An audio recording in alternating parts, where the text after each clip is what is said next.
So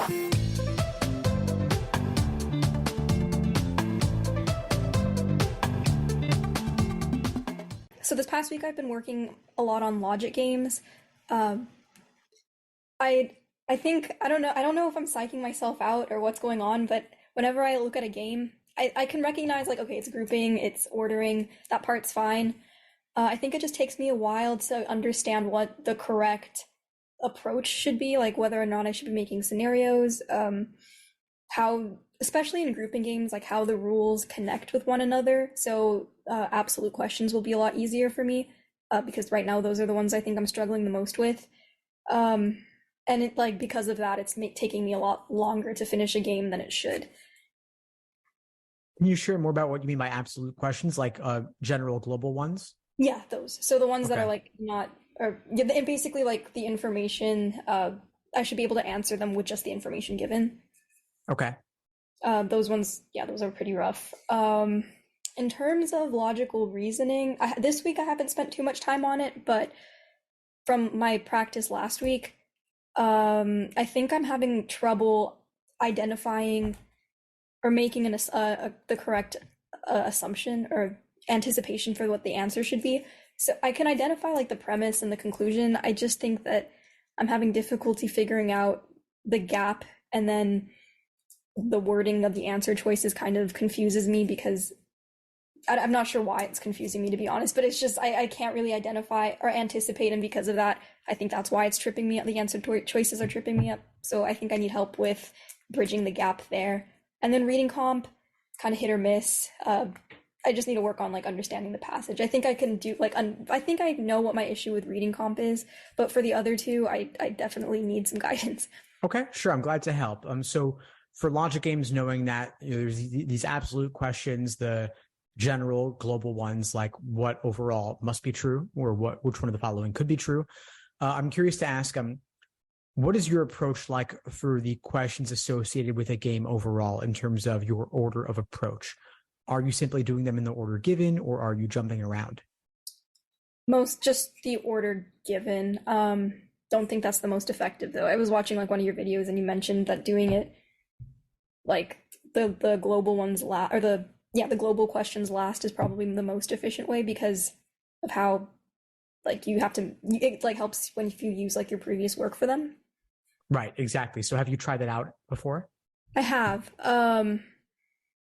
Not sure why it's like I feel like the work that I used before, it's hard for me to use it effectively for the question. So I kind of I wasn't yeah, that it wasn't really working out too well, but maybe because I'm not doing it or I'm not looking at it the right way. I'm not too sure.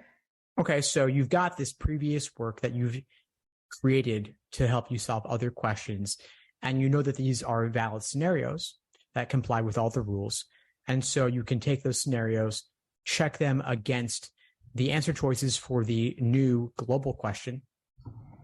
So for example, if they ask which one of the following must be true, and it says A in slot 3, and you have a previous valid scenario where A is not in slot 3, then you know A does not always need to be in slot 3, and you can eliminate that answer choice. So that's one way it can be helpful.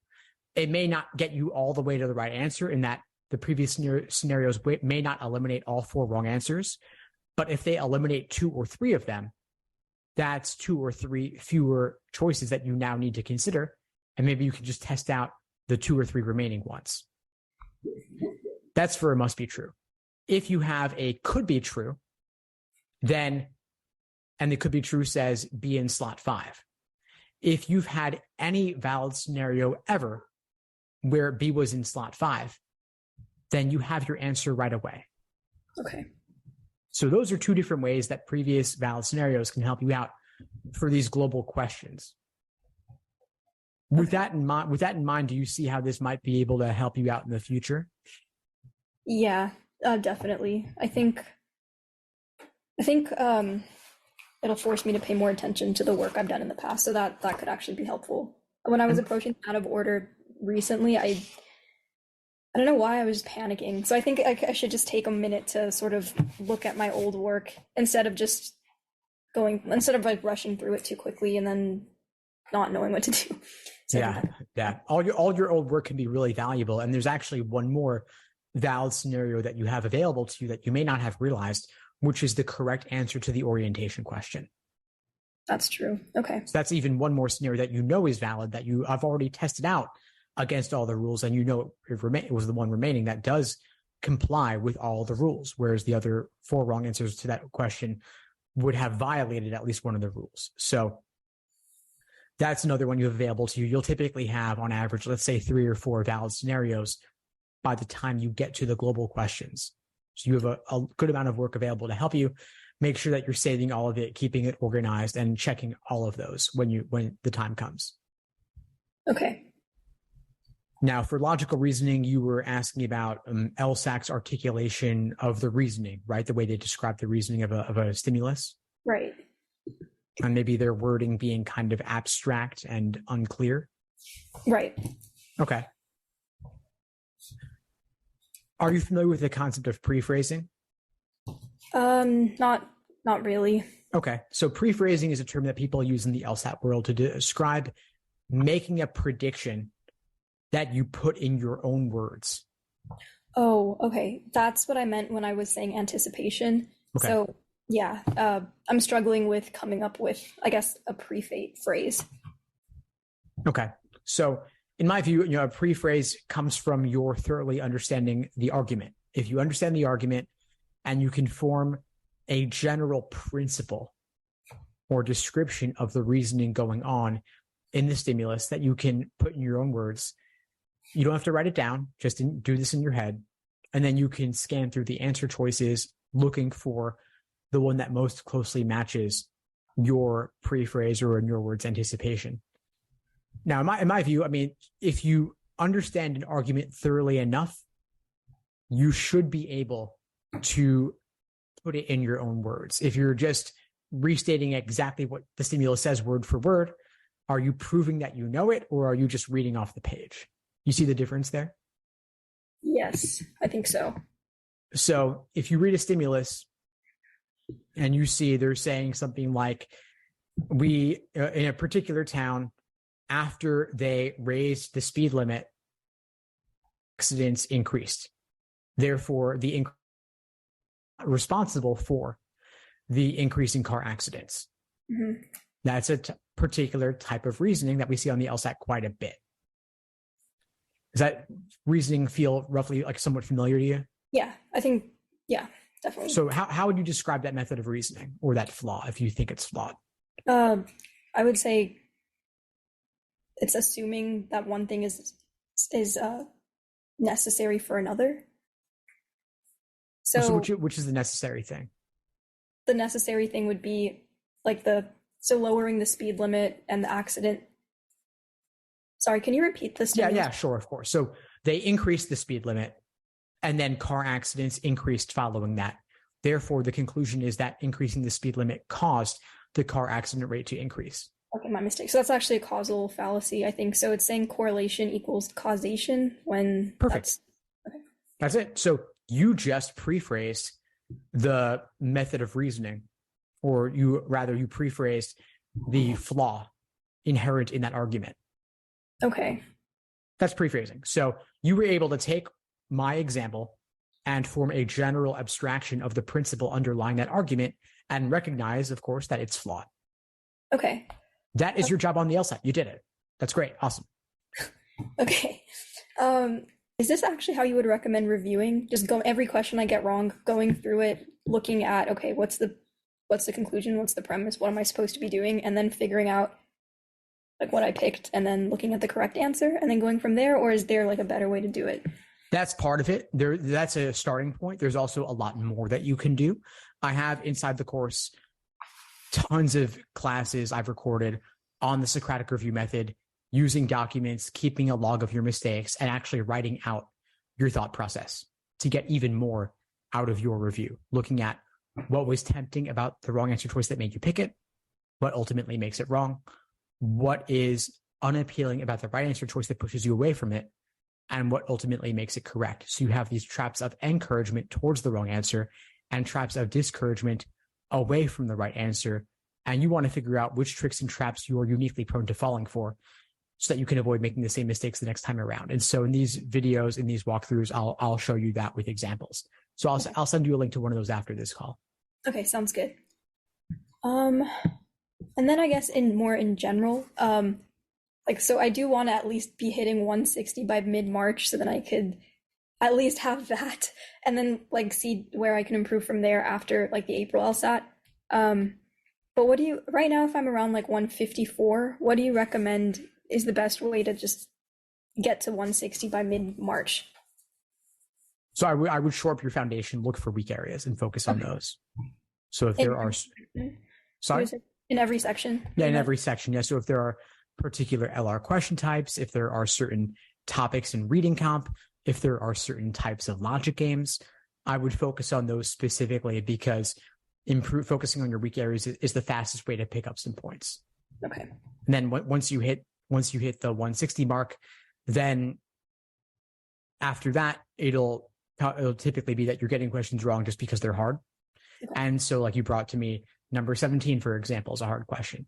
I would then focus on deepening your review process. Okay. And so really looking to implement that Socratic review method even more on the toughest questions. And so again, I will send you a link on that. Okay. That makes sense. All right. Thank you. Of course, Armina. What else? What else would you need to feel complete for today? What else? Okay. So for logic games, let me pull up. I went to actually one of the workshops. I went to the one yesterday, and that was pretty helpful in terms of like making more efficient diagrams. I think I wasn't really doing that in the past, but I did have a question about when I should stop like trying to draw scenarios, like when I should stop trying to solve the question before getting into the questions, or solve the game before getting into the questions, versus like when I know, okay, I've done like enough work up front, now I can like dive right in.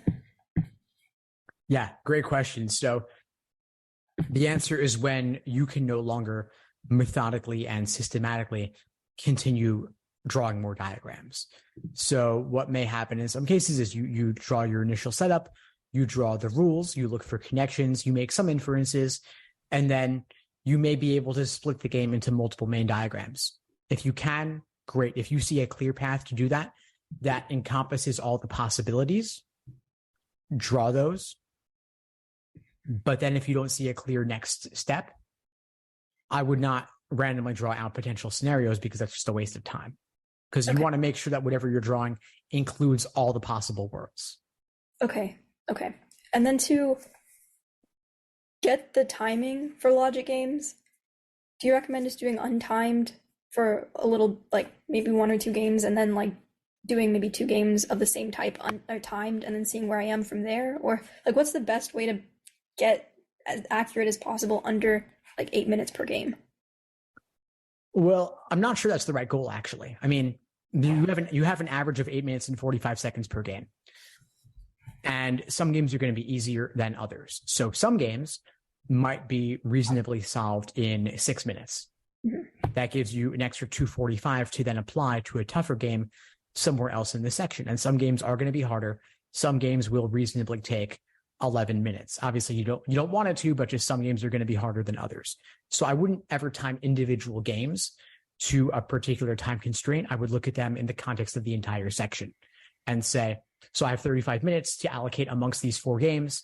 This game is a pretty easy one, so I'm going to blast through it in 6 minutes. This game is harder. I will allow myself 10, 11, maybe even 12 minutes to solve that game. This game is kind of in the middle, so I'll give myself 9 minutes for it. It all just depends on what the game needs. And ideally, you move fast enough and efficiently enough on the easier games that you then build up that time bank to apply to the tougher games elsewhere in the section. Okay. So you would say it's more about understanding the game and what it would, how much time each game would require, as opposed to just, okay, let me try and like get this done. Like when I'm drilling, well, I guess what would the best method for drilling logic games be then? If we're looking at it in the context of the 4 games in a section. Well, The games, for time to work, the games make sense in the context of a section. So if you want to do timed games, I would sit down and do a timed 35-minute section of a set of games that actually appeared on an exam. So let's say, hypothetically, you're doing test 84's games. Okay. You are sitting down, you're spending 35 minutes knocking out the 4 games from that section. If you wanted to, let's say, drill in-out grouping games, you could do a bunch of in-out grouping games in a row, but there wouldn't be a reasonable way to time those games because you don't know how long they should take because you have extracted them from the context of the full section. Okay. And people could say this game's hard, this game's easy, so you should be able to do it in relatively more time or relatively less time, but nobody really knows. And in part, it's personal. Depends on what else has occurred in that section. So I can't give you a blanket recommendation for saying this game should always take you 7 minutes. There are games that I know are fairly easy, and I'd say, hey, this one, like the Birds in the Forest game from test it's escaping me for a moment. It's been so long. Test 33 game 2. So test 33 game 2 is a game that can become pretty easy that you ideally can solve in 6 minutes. I can't say everybody should be able to do that until they've worked through it using my explanation, though. So it's hard to say that sort of thing as a blanket recommendation. Okay. That makes sense. I think then I was going about it wrong. I was stressing out for no reason. So that's pretty helpful. It's all right. No, I mean, you clearly are really dedicated to this. You want this, and you're asking all the right questions. Okay. That sounds promising, honestly, because I don't know. I feel I'm pretty nervous just because I have in the past week or so, I've just been doing 154. I've got 154 on both of my tests. So I just need to see some improvement, hopefully in the next 2 weeks. So hopefully drilling will get me there. Good. Well, drilling and reviewing the right way. I'll send you that link on the Socratic review method with some walkthroughs, and you'll find plenty more like that in the course. And keep showing up to the live classes, join the study groups as well, and reach out if you have any questions. I'm here for you. Okay, sounds good. Thank you so much. Thanks for tuning into the show. Please subscribe if you haven't done so already to be notified of new episodes as I release them. And feel free to reach out if you need anything at all as you move forward with your prep. I'm happy to help however I can. In the meantime, I'll wish you all the best and take care.